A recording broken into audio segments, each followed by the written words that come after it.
If you know Frank, he runs KFC out here, and he's part of the New Golf Club, and we refer to him as the Colonel.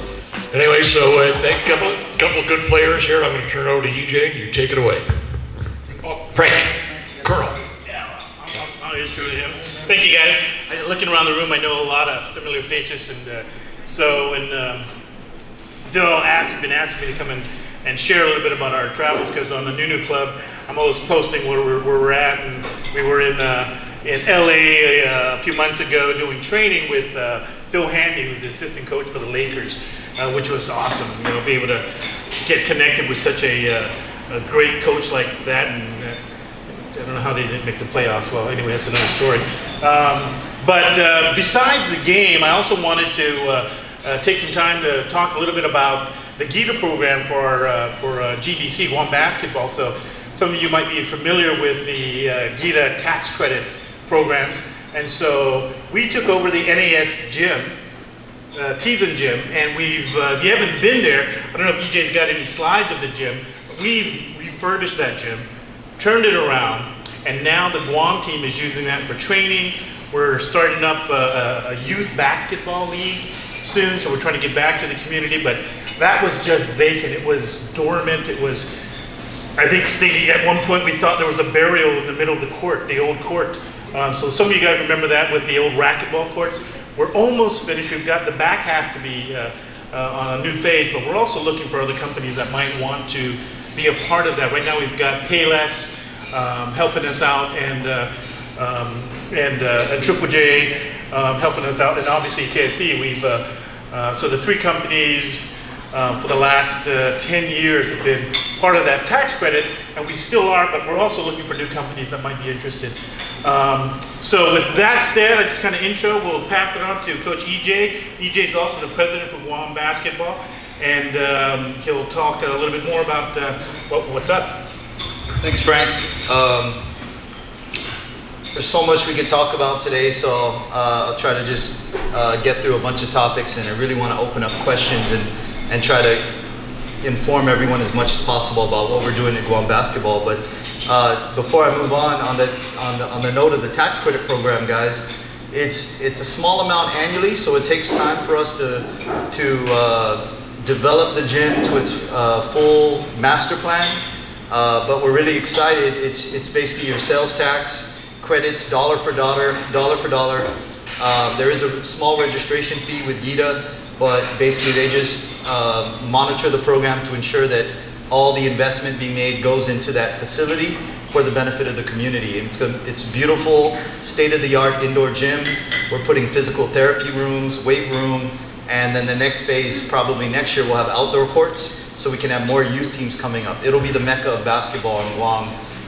It's already the highest caliber training on Guam, but it will be more expansive in the near future with more help from the business community as well. But moving on, just to, I know a lot of you as well. You may have remembered me from my childhood, growing up on Guam, playing basketball especially. I left Guam actually and finished my high school in the States, and the reason why is I really had dreams of playing in college, and at that time playing basketball or playing any sport after high school was a very difficult thing back in the 90s. So it worked out for me. I left Guam, I got a great opportunity, and I ended up playing college basketball under some great coaches in the Bay Area. And immediately my next dream was to return to Guam and bring back the knowledge that I learned and experience, and I immediately joined the national team. I played point guard for the national team for about a decade, and eventually decided that I need to focus on other things, and probably slowed down a little bit too. So when I stopped playing about a decade ago, a couple years went by and I got called back. I thought they wanted me to come back and play again, and instead they said, we need a coach, and you were kind of a leader for the team. Why don't you give it a shot coaching the team now? And you'll notice that's kind of the trend in the NBA, where guys like Steve Nash and Jason Kidd, and now new coach for the Portland Trailblazers, Chauncey Billups, took Terry Stott's job over in Portland. They're all former point guards. They're leaders that used to be players, and they all came back as coaches. So I kind of look at that as inspiration. And when I signed up for this job to coach our national team, a lot of the guys were my teammates, former teammates, and I thought it would be a short stint. I've now been coaching around 9 years, going on 10 years for this men's national team. And the reason why I keep going is really just the passion that the team has, the opportunities that have been opened up to us. If you don't know a little bit of the history of Guam basketball on the national team level, our men and women have been successful for decades and decades. Going back to the 60s and 70s, gold medals in the Pacific Games. We've never lost a single Micronesian game, a single game against Micronesian nations, and that's every 4 years. The Pacific Games, we have our fair share of gold medals, including the last two in 2015 and 2019. And we've established ourselves now as the dominant team of the Pacific. Only since 2015, FIBA, who runs the world basketball competitions for nations, opened up a pathway for the Pacifics, and we were the leaders of that group from 2015. And what that pathway meant was, no matter how good you did before, you were done with the Pacific. Now, if you guys earn your way up, you're going to play against Asia, you're going to play against Oceania, and yes, there is a pathway to the Olympics, which is, as you see coming up, the 12 best teams in the world. So even though it's a long-term plan or a long-term mission, it's possible. And that's really what we're here to tell the community, is that we're here to inspire and show everyone what's possible.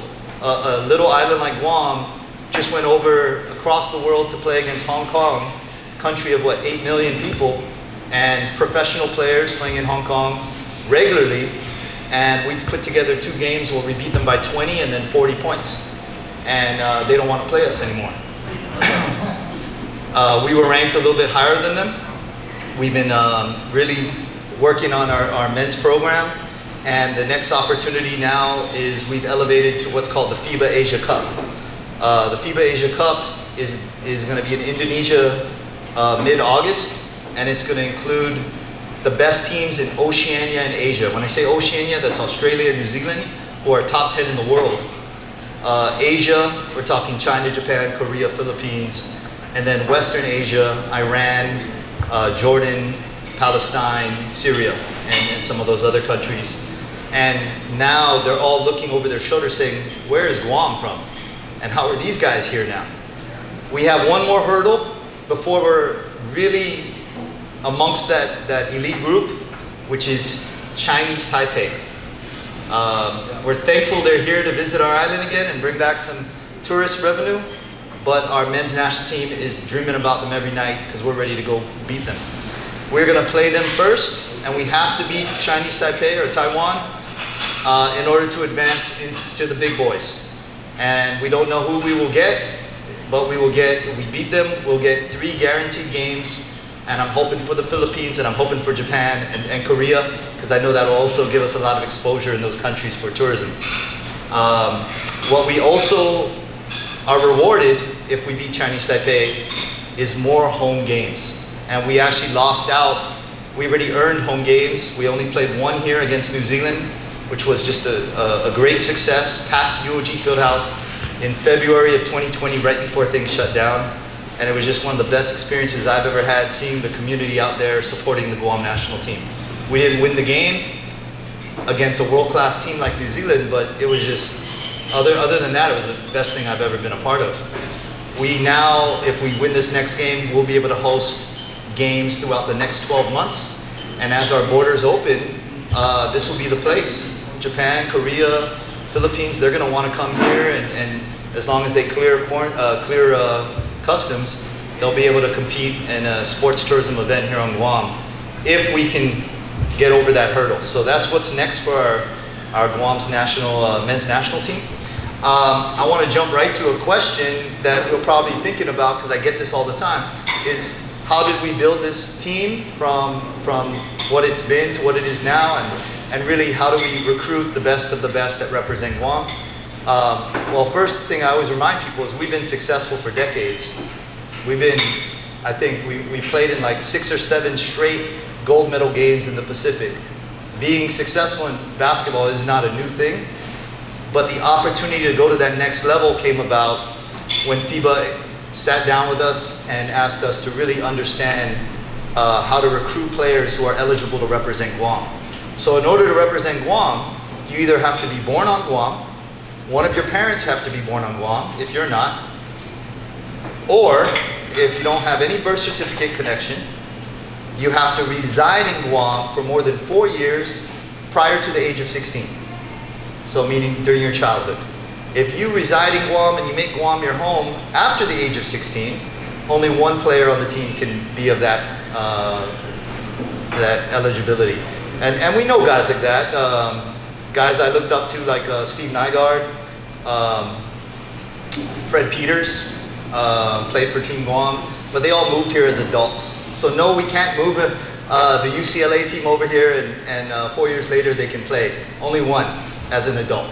Otherwise, we're looking for players that grew up in Guam, were here during their youth, and can show that they were residents of Guam. Most of the guys are school transcripts.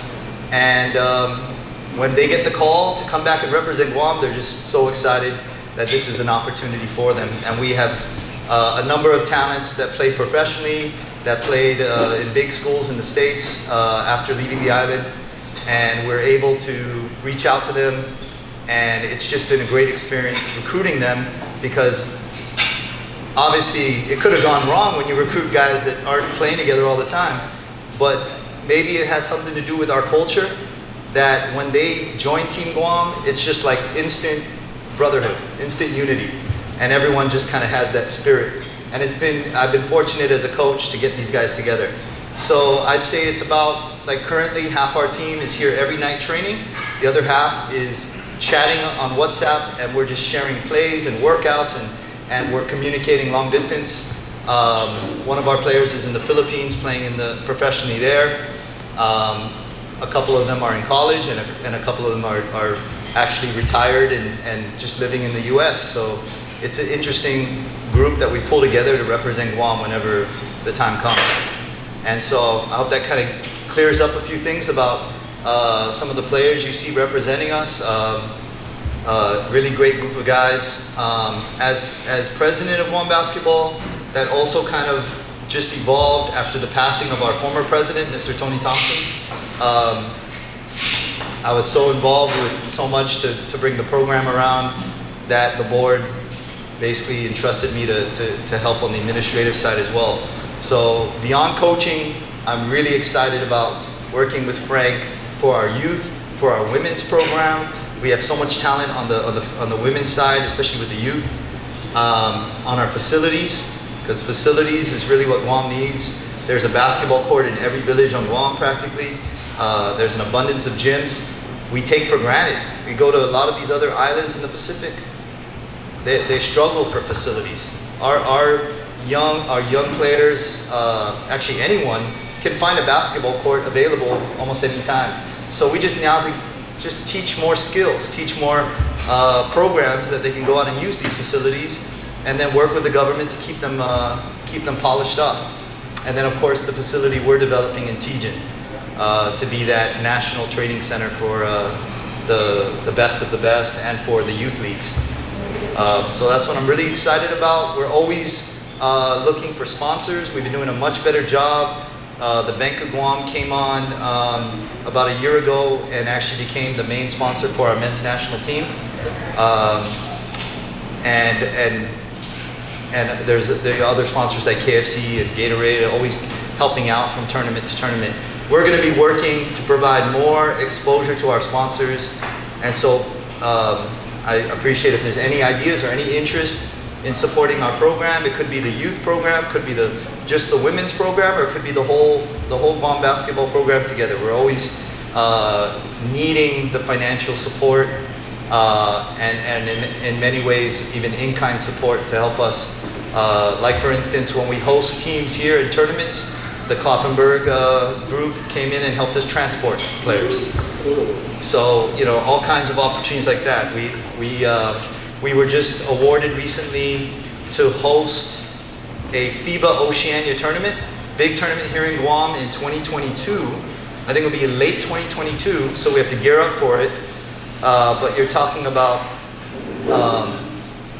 almost 30 teams coming in, including Australia and New Zealand, playing at the University of Guam Calvo Fieldhouse, and we'll have to house them and feed them, and it's just a great sports tourism event. So that's one of the things on our radar. This year, however, our 17 and under national teams for boys and girls are traveling to Samoa, and that tournament is still on in December of this year. So they're practicing now, and they're excited to be back on the court. A lot of talent in that 17 and under group. So yeah, we have a volunteer board of directors, always looking for help. A lot of us wear different hats, coach, president, secretary general, vice president, treasurer at times, and spokesperson, right? So we do whatever it takes. Our players are volunteering as well and cleaning up the gym and training kids. So there's just a lot going on with our program, and I'm just always happy to share with everyone about it.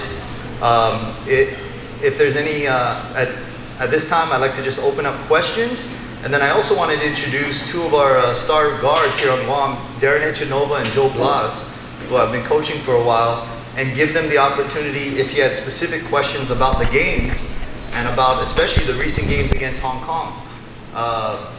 You know, we actually were really excited about playing Hong Kong. We studied them, you know, for a long time, because the games kept getting delayed. And they were fast and skilled, but at the end of the day, we imposed our will on them, and we really got better game after game. The biggest obstacle or the biggest problem we have at that height, at that level of the sport, is that we don't play enough. We don't play against the best competition all the time. When we assemble the best players on Guam, we walk over most of the other teams. So we really have to travel in order to get that experience. So Frank mentioned that we finally were able to do a training camp, which we don't do often, in Los Angeles. It was also one of the places that we can fly into and not have to quarantine.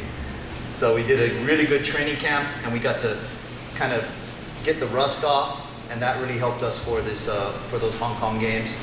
And that's really one of the obstacles we have, is being on an isolated island, no professional leagues around. We have to go and seek out competition, and the more we do that, the better we'll get.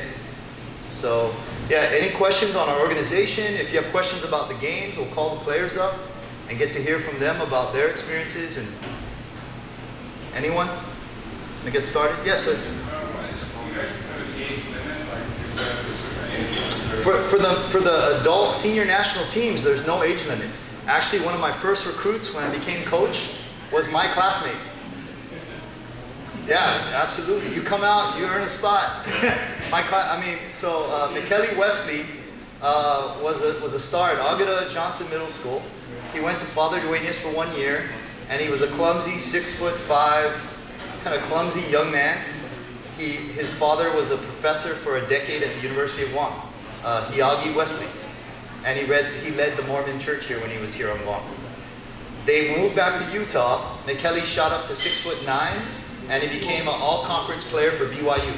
Anyone that knows BYU basketball knows McKelly Wesley, and that blew my mind. So I got McKelly on the phone. I said, "Are you still 6'9"? He goes, "Yeah." I go, "Well, do you want to play for Guam? Because you could play for Guam. You were living here 7-8 years, you know." He goes, "Absolutely. Why did you call me in my late 30s? Why didn't you call me when I said, I just became coach." So I guess that's a long answer to the age limit, but yeah. What is your season? What months of the year is the golf season? For the national team, it's tournament to tournament. And back in the day, if you followed basketball, there's the Micronesian Games, there's the Pacific Games, used to be called the South Pacific Games. They only came around every 4 years. So maybe once a year you would get the best players on Guam, and you put together a national team to represent Guam. Now, we try to keep almost a year-round training because there's much more opportunities to us. We are earning these opportunities though by continuing to win. I'm not bragging, but yes I am. Since 2014, we have lost 2 games. I think we're like 20-2. One of them being to New Zealand, the game here. Nothing to cry about. And the other one was a game we shouldn't have lost to Tahiti in the first game of the 2015 Pacific Games. Then we won 9 in a row to win the gold medal. So we kind of had a little bit of a hiccup, and that was the rust I was talking about. We needed some time to get warm. So those were our 2 losses since 2014 in FIBA competition, not counting scrimmage games and other things. So that's kind of how our national program goes. Question? How about re-resurrecting the old rivalry teams of the Anderson Bombers and Blue Devils and all the military teams? That's what really drove it to Saudis. I agree, and Then you could have real practice. yeah, they've had problems, or not problems, but the Anderson program is pretty consistent. The Navy program isn't what it used to be. I was hoping that they would get both going because there'll be more good players that we can go against. I give them credit all the time, even though we call them rivals, that even when I was a player, that's the best competition you could really find. They would beat us up. They'd be, whether they were really high skilled, they were big guys. And they would really prepare us for travel. So, we're staying in touch with them and trying to get competition against them.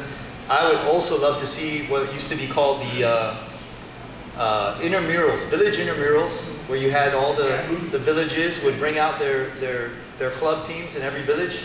And that was a great cultural basketball thing growing up. Yeah. Don't play that. Don't play. Umatic was a great team. Yeah, was a great team. Yeah. Yeah, they could jump the heights for height. But the other thing that I think the lost scheme is there was talk before of building a lot of outdoor courts and maybe one covered but not side in Tumon, because you have thousands of people that get off the graveyard shift and before they're playing by Santa Barbara at 3 in the morning until 5 in the morning. But we can have a lot of activity going on after the graveyard shift rather than people going out and getting messed up or something. That'd be a great suggestion. I'm going to make sure that we talk to the mayor in that area, and that's the thing I learned, that there's funding out there. To use that as an excuse, which many organizations did for a long time. Our sports organizations all struggle with fundraising. But there's grant money, there's government money, there's federal money that can help. You just have to purpose it the right way, and that's a great idea. And in Waikiki, we know there's a lot of courts. Oh, that's a great example. So what happens, they get off and instead of getting all messed up on all the other bad stuff that's out there. Yeah. And the tourists like to watch, and some tourists want to play. Hockey Park, used to play there all the time, and Kapiolani Park, yeah. Sure. Just going back a few years, I remember when I was in high school, we had our own Just a few years. teams, right? Yeah. A few years ago. But what's the status with the oldest village teams that used to be a big thing? So in the past, I know exactly what you're talking about because I was a big fan of that. I believe that is what made basketball part of our culture in sports. It was the Department of Parks and Recreation who ran that intramurals and organized it all, and it was fun. It's called Village Intramurals. So they got the villages together. I remember my uncles, my dad played, and in those, and they would have to travel to each other's villages, right? I've talked to DPR because they would be the one to get it going again. I've talked to the mayors, and we had some traction, and then 2020 hit. I think we should definitely pick that up again because what you have today on Guam is clubs. The clubs are usually tied to a village court where they practice. Most of the kids are from that village. The Jigo is the Jets. Frank was involved with the Mavericks, who were kind of in the central area of Guam, PD. So there's still the club organizations out there.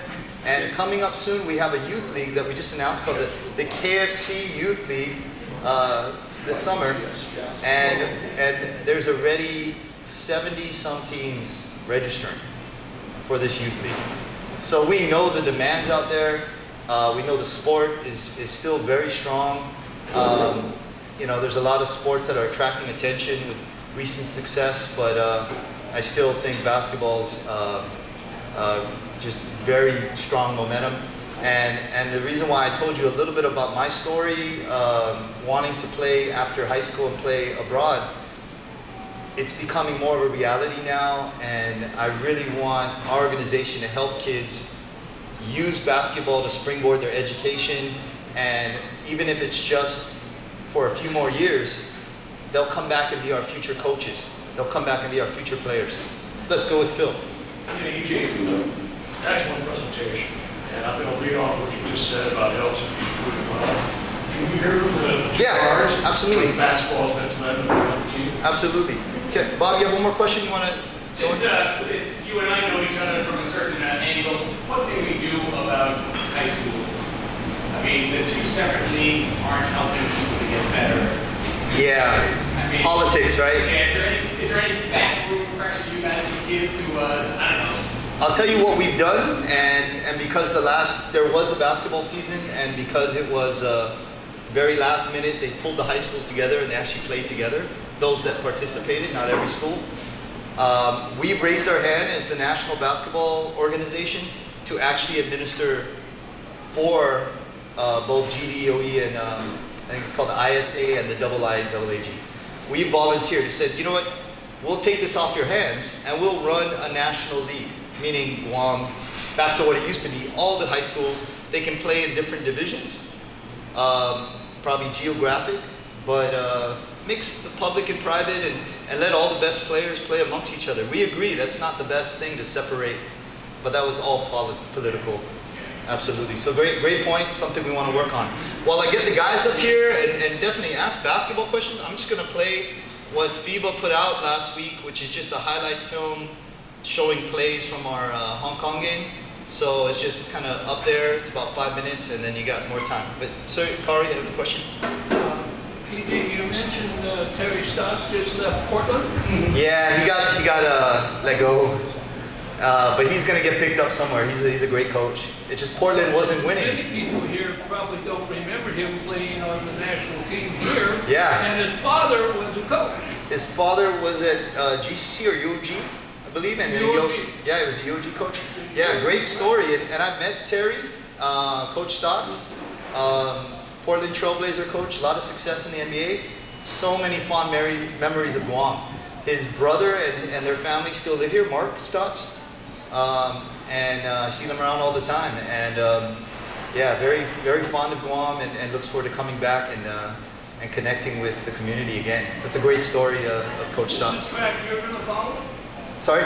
Is this a track you're going to follow? Not that my family has anything to say with it. This is still the passion. I volunteer and I get my basketball fix working with these guys. But most of our team, just like the two players here, we have day jobs we have to focus on, and basketball is just something that we love to do. Unless the Portland Trailblazers make the right offer, then I might be able to. Yeah, but Joe and Darren, why don't you come up real quick and you guys throw up some questions? Yeah.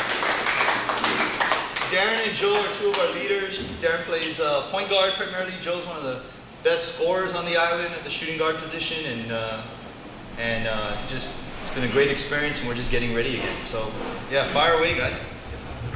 How's it going? I just want to share my experience with Guam basketball. I'm actually not from here. I didn't grow up here, but I do have Chamorro blood in me. So I was born and raised in Los Angeles, California. I grew up there, and then I'd never been to Guam. So like I said, I always knew of Guam, but never been to Guam. But one day, and I didn't know Guam had a national basketball team either. So until EJ contacted me, and once he contacted me about that, you know, I always wanted to come out to Guam and give it an experience, you know, because it's way different than the state life for sure. But man, you know, Guam basketball has been a blessing to me. I would say I wouldn't travel the places I've been without Guam basketball. So it's been a lot for me, and I can tell the culture here of basketball is growing, and you know what Guam basketball is doing for the younger generation is very important. You know, just like EJ said, you know, just keeping the kids out of the streets, giving them something to do. You know, give them the right path and the right guidance. So you know, so I appreciate, you know, EJ, Frank, everyone part of Guam basketball and everyone who supports Guam basketball. man, thank you guys. And other than that, you know, I think Gary, the key is that you made Guam your home. yeah. Guam is officially my home now. People ask me, I love it here. I love it here. So people ask me if I would ever move back to the States. I tell them no. I love Guam, so I found, you know, I love what I do here and everything else. So, and then other than that, you know, just up ahead we got Indonesia in August, which is very huge for us. And I believe, you know, this is the farthest ever Guam's ever got for as far as basketball, which is huge, and many more opportunities to come up. So very thankful for this opportunity. Thank you. All right, how you guys doing? I'm Joe, and I've been a member of Guam basketball since I was, maybe 16. Started off on the junior program, played maybe 1 year, then I went up to the men's program by my senior year of high school. And I've been through a lot of Micronesian games, 2 Pacific games, and I started when the funding wasn't good for basketball, so it took a lot of fundraising efforts and everything to make any trip you wanted to play on. But, you know, I went through the whole grind of almost half my life playing for the national team. So for the past maybe 5-6 years, I said Guam basketball has really went up to another level with what EJ's doing. Obviously the off-island guys really help us advance our program. And it's been good, man, and I see that from here, after these 2 games in Indonesia, it's like another door's gonna open. So we've been real good, we're training, definitely have more access to training than we used to when I was kind of in my little prime playing. So the opportunities are there, and we're just trying to take full advantage of it. Man, I probably got maybe a couple more games left in me, and I'm probably gonna hang it up, man. I'm what, like the most veteran guy on the team, I would say. Not the oldest, but definitely been playing the longest, been representing the longest. So, but it's been good to me. Brought me a lot of experiences in my life, and like he said, took me some places I probably never even think about going, never even heard of. Where did we go? Turkmenistan? I never even heard it. I never knew that country even existed, and we went there for a 3-on-3 tournament one time back in 2017. So Guam's basketball's been good, man, and I like what's going on with the youth and how they definitely have a lot more opportunities than we had coming up in the program. So it's in good hands right now moving forward. You guys work during the day, so why don't you just plug what you do during the day? Professional player. Yeah, my day job, I cut hair, so if anybody needs a haircut, you can check me at Fresh Impression in Anigua. And yeah, like you said, we got to keep our day jobs and also set aside time and to practice, to train, to keep your bodies in shape, and it just takes a lot of commitment, but you can get it done. I work over at MVP Enterprises. I do multiple stuff over there, and then I also train kids for basketball. So if any of you guys have kids or grandkids that need basketball training, I can be one of you guys' trainers. And then I also just do real estate on the side as well, but just trying to stay busy. So, but I love it here though. So. Yeah. Lakers alike. Actually, Darren also the assistant coach up at St. John's. Yeah, St. John's. St. John's all the way. We're over there. I'm out of the gym oftentimes. So often, but thank you for that. Thank you for Guam basketball. And thank you. Thank you, Mr. Kelly. Yeah, thanks. All right, good. No more questions. Thank you guys. Appreciate the support.